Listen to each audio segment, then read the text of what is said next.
Magandang araw po, welcome po sa aking channel, Love9 TV. Patalastasan po, meron po ba kayong mga properties na napapabayaan or non-performing assets? Plan nyo ibenta, pero wala kayong oras pagbibenta nito.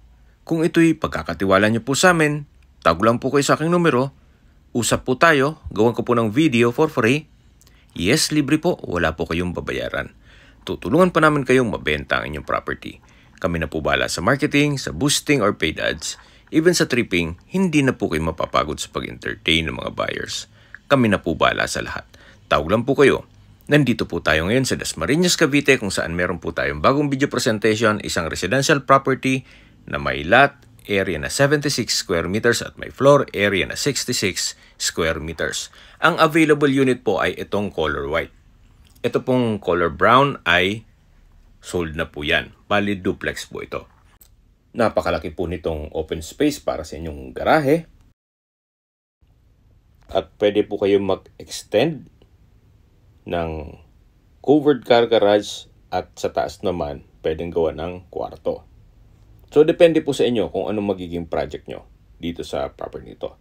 Ito po ay brand new na may 3 bedrooms, 2 toilet and bath at meron po itong living area o salas. Then premium tiles po ang ginamit dito sa flooring. May pin lamps, center lamp, then may sliding glass window. Yan po yung main door. At sa gilid po nito ay meron na pong mga outlet. Yan po yung hagdan. At mamaya akyat po tayo para sa second floor. Ito naman po yung formal kitchen. May wall-mounted cabinet. Then storage ang kitchen utensils. Meron din pong kitchen countertop with stainless sink and faucet at meron pong kitchen window. Meron na rin pong mga outlet dito para sa rice cooker o microwave oven. Then dito po yung dining area. Naka-tile flooring na rin po ito. Then ito pong pagkapalitada, pulido naman. Pati pagkapintura. At dito naman po yung first bedroom. Ito po yung naka-sliding glass window, naka-tile flooring, at maayos naman ang pintura ng ceiling at wall.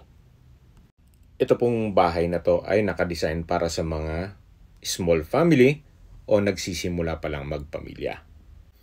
Dito naman po yung common toilet and bath kung saan ito ay brand new po yung lahat ng toilet fixtures, naka-tile bathroom wall, may overhead shower, at may bathroom window.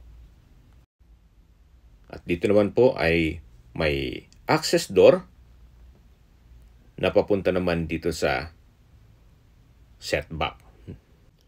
Yan po yung perimeter fence o concrete fence na palibot na dito sa buong property. Ito po ay ready for occupancy na. Kaya ang kulang na lang po dito kayo at ang gamit nyo. Nandito po ulit tayo sa formal kitchen. Then dito naman po yung dining area. Sa dulo naman yung living area at yung main door. Ito naman po yung stairs o hagdan. Naka-concrete staircase. Then tubular railing at handrail. Samahan niyo po ako. Akyat po tayo.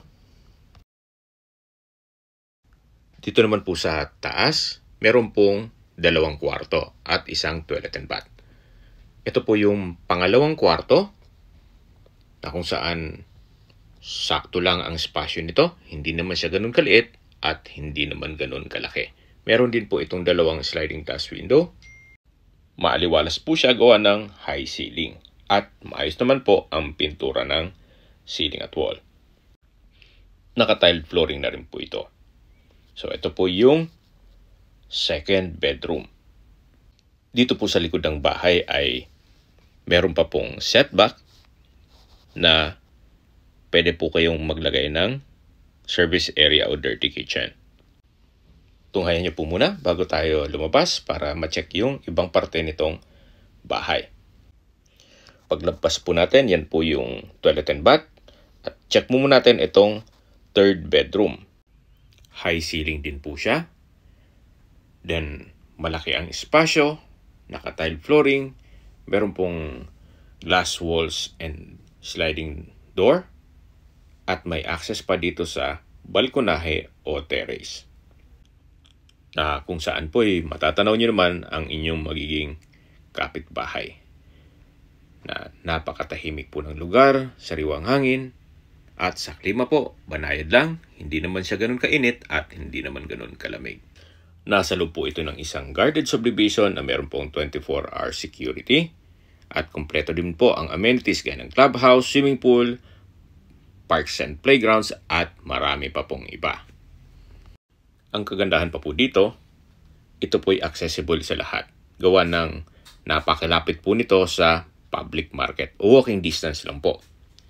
Pati sa SM hypermarket at iba pang business establishments. Total na open up na po ang lokasyon. Pag-usapan natin ang distance, location at travel time. Mula po sa De La Salle, Dasmariñas, ang distance is 1.5 kilometers at ang travel time is 5 minutes. Mula naman po sa Emilio Aguinaldo College at De La Salle Medical Center, ang distance ay 2.2 kilometers at ang travel time is 7 minutes. Mula naman po sa Walter Mart Dasmariñas, ang distance is 3.1 kilometers at ang travel time is 11 minutes. Mula naman po sa Orchard Golf and Country Club, ang distance is 5.8 kilometers at ang travel time is 7 minutes. Mula naman po sa Robinsons, SM Dasma at Asia Medic Hospital, ang distance is 6.4 kilometers at ang travel time is 19 minutes. Yan yung po yung lagi kong binabanggit sa inyo na dapat nyo i-consider sa paghanap ng property, yung meron pong malapit na hospital. Hindi ko naman po sinasabing sakitin kayo. Yan naman po for emergency purpose lang naman. At mula naman po sa Windward Subdivision, ang distance is 1 kilometers at ang travel time is 3 minutes. May access po dito na papunta sa Villar City na connecting MCX, SLEX at NLEX at ibang parte ng Metro Manila. Ganun po kaganda ang lokasyon nito. Sa presyo na po tayo. Ito po'y binebenta sa halagang 4,760,000 pesos. Pwede pong cash at pwedeng installment through bank financing. Bigyan ko lang po kayo ng sample computation. Ang reservation fee po is 20,000 pesos. Then, ang 20% down payment ay payable in 6 months. Halimbawa po, 938,000 pesos, i-divide nyo po yan sa 6 o 6 months na walang interest. Then, ang balanse po na 3,808,000 pesos ay through bank financing na may 8.5% interest. Sa 20 years po, rough estimate lang po ito. Pag 20 years ay 33,047 pesos ang monthly amortization. Pag 15 years, ang monthly amortization ay 37,419. Pag 10 years ay 47,214,000 pesos. At pag 5 years naman po, ang monthly amortization ay 78,127 pesos. Si bank po ay meron pong required income. Pero pwede naman pong combined income ninyong mag-asawa. Ang required income po ay 95,000 pesos para siguradong ma-approve po kayo. At syempre, dapat wala po kayong existing loan. Unless otherwise, mga triple po ang income ninyo doon sa required income. Kung may mga katanungan po kayo or gusto magpaset ng tripping dito sa property ito, tawag lang po kayo sa aking numero. At sa mga kababayan naman natin nasa ibang bansa, meron po akong Telegram. Sa mga iPhone user naman, may iMessage. Meron din pong Imo, Skype, Viber at WhatsApp. Same number lang po, 0917-316-3399. Sa mga nagtatanong naman po ng aming Facebook, meron po aming Facebook page na Nov9TV at Facebook Reels Video. Meron din pong TikTok at Instagram na Nov9TV. Meron din po kami ibang YouTube channel na The Nov9TV channel at AC Listings. Sana po naibigyan yung aming video presentation. Paki-like and subscribe na po sa aking channel para ma-update din po kayo sa aking future listings. Kung sakali po hanap nyo yung mas malaking sukat ng lupa, meron din po kami ibang listings na pwede nyong pagpilian. Huwag po kayong mag-atubiling tumawag sa amin, then let us know your budget para malaman namin kung anong property pwede namin alok sa inyo. Sa lahat pong viewers, subscriber at nagtiwala po sa amin, salamat po sa suporta. Ingat po kayo lagi at ating pamilya. Maraming salamat po.